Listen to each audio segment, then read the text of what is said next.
स्वयं भगवान विष्णु ने माता लक्ष्मी को बताया, हमेशा अच्छे लोगों की मृत्यु क्यों जल्द हो जाती है और अच्छे लोगों के साथ ही बुरा क्यों होता है और बुरे लोगों के साथ बुरा क्यों नहीं होता है, या यूं कह लो कि अच्छे लोग सुखी जीवन क्यों नहीं जी पाते और बुरे लोगों को सुखी जीवन क्यों मिलता है, और जो लोग ज्यादा पूजा पाठ करते हैं, नित्य भगवान की पूजा आराधना करते रहते हैं, उन्हीं के साथ बुरा क्यों हो जाता है।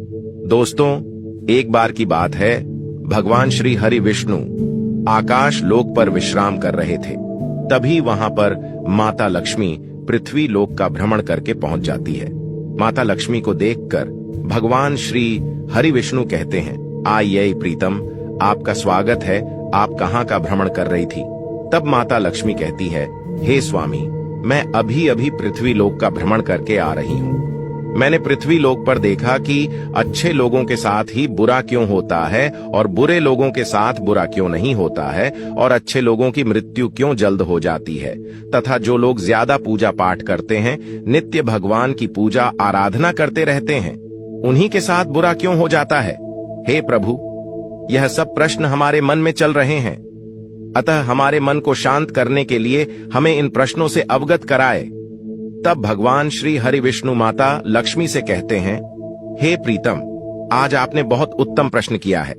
इस प्रश्न में संसार का कल्याण छुपा हुआ है, और महे इस प्रश्न को आपको बताने से पहले पृथ्वी लोक पर चलना पड़ेगा।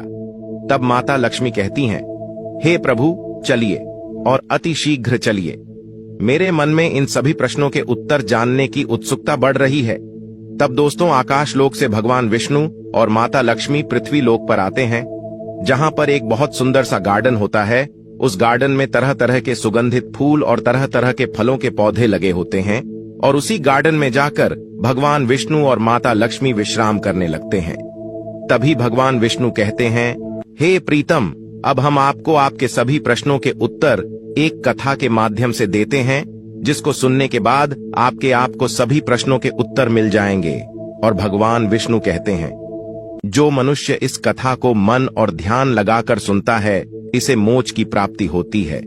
तभी माता लक्ष्मी कहती हैं, हे प्रभु, आप कथा को आरंभ करिए, मैं मन और ध्यान लगाकर सुनेगी दोस्तों। फिर भगवान विष्णु माता लक्ष्मी को कथा सुनना आरंभ करते हैं दोस्तों। तो चलिए अब कथा को सुनते हैं दोस्तों। भगवान विष्णु माता लक्ष्मी से कहते हैं, हे प्रथम, पौराणिक काल की बात है। एक बहुत ही अत्यंत सुंदर नगर था। उस नगर में श्याम और सोहन नाम के दो व्यक्ति रहते थे, जिसमें से श्याम एक बहुत धनवान व्यापारी था, और वह धनवान होने के साथ ही साथ पूजा पाठ और भगवान की भक्ति में बहुत विश्वास रखता था। वह प्रतिदिन नित्य भगवान की पूजा आराधना करने के लिए मंदिर जाता था, और वह प्रतिदिन दीनहीन तथा दुखिहारी गरीबों में कुछ न कुछ बांटता रहता था। दोस्तों, भगवान श्री हरि विष्णु माता लक्ष्मी से कहते हैं, हे प्रीतम, वहीं दूसरी ओर सोहन एक चोर था। वह भी प्रतिदिन मंदिर जाता था, लेकिन वह मंदिर पूजा पाठ करने के इरादे से नहीं जाता था, बल्कि मंदिर से धन चुराने के लिए जाता था। भगवान विष्णु आगे कहते हैं, उसे पूजा पाठ दान धर्म से कोई लेना देना नहीं था, वह सिर्फ मंदिर में चोरी करने के लिए जाता था। फिर भगवान विष्णु कहते हैं, इसी तरह से कई वर्ष गुजर गए। एक दिन उस नगर में जोरदार बारिश हो रही थी, जिसकी वजह से उस दिन नगर के मंदिर में पंडित जी के अलावा कोई नहीं था। यह बात जब सोहन को पता चली, तो उसके मन में ख्याल आया कि यही सही मौका है मंदिर के सारे धन को चुराने का। भगवान विष्णु कहते हैं कि वह उसी तेज बारिश में ही मंदिर में पहुंचकर सोहन ने पंडित जी से छुपकर मंदिर का सारा सोना, चांदी, गहने, जेवरात चुरा लिए, और वह बड़ी ही प्रसन्नता से मंदिर से निकला। तभी उसी समय अचानक ही मंदिर में वह दान धर्म में विश्वास रखने वाला श्याम नाम का व्यापारी पहुंच जाता है, और उसने मंदिर में पहुंचकर भगवान के दर्शन किए। भगवान विष्णु आगे कहते हैं, हे प्रथम, लेकिन दुर्भाग्यवश मंदिर के उस पुजारी ने उस व्यापारी को ही चोर समझ लिया और जोर जोर से शोर मचाने लगा।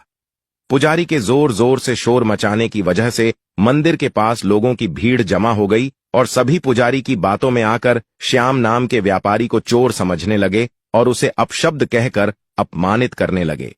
मित्रों, फिर भगवान विष्णु कहते हैं, यह देखकर श्याम बहुत ही आश्चर्यचकित हो गया और उसे समझ नहीं आ रहा था कि उसने ऐसा क्या कर दिया है और उसके साथ ऐसा क्यों हो रहा है।